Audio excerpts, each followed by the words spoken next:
Viens prendre place autour du feu. J'ai quelques histoires à te raconter. Mais es-tu prêt à les écouter?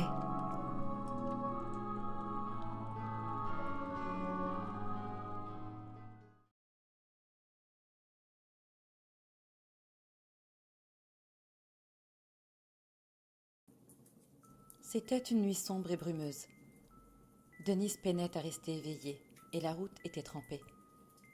Le niveau d'essence de sa voiture commençait à être dangereusement bas et elle n'avait aucune idée d'où se trouvait la prochaine ville. Juste au moment où elle allait arrêter la voiture pour dormir sur le bord de la route, elle aperçoit une petite station d'essence décrépite.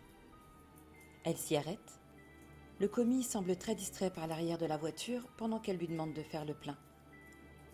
Il s'exécute enfin, mais lui demande d'ouvrir le capot, parce qu'il flaire un problème.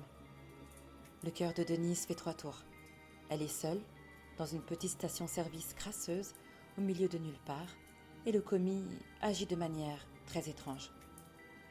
Il lui demande de sortir de la voiture pour venir voir le moteur. Elle s'exécute tout en se demandant pourquoi elle ne se met pas à crier. Dès qu'elle arrive devant la voiture, il l'attrape par le bras et lui dit « Cette voiture a besoin d'une remorqueuse, vous devez venir avec moi dans le bureau. » Puis il lui met la main sur la bouche et l'entraîne de force à l'intérieur du bureau.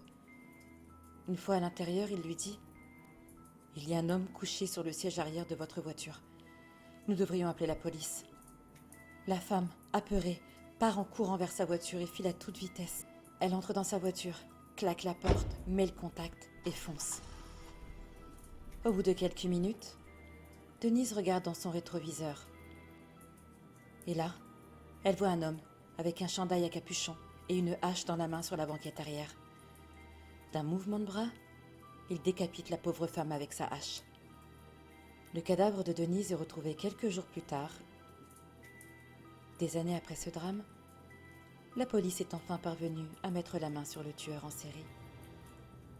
Il agissait près des stations-service, attendant parfois pendant des jours la proie idéale, toujours des femmes, seules, sans défense.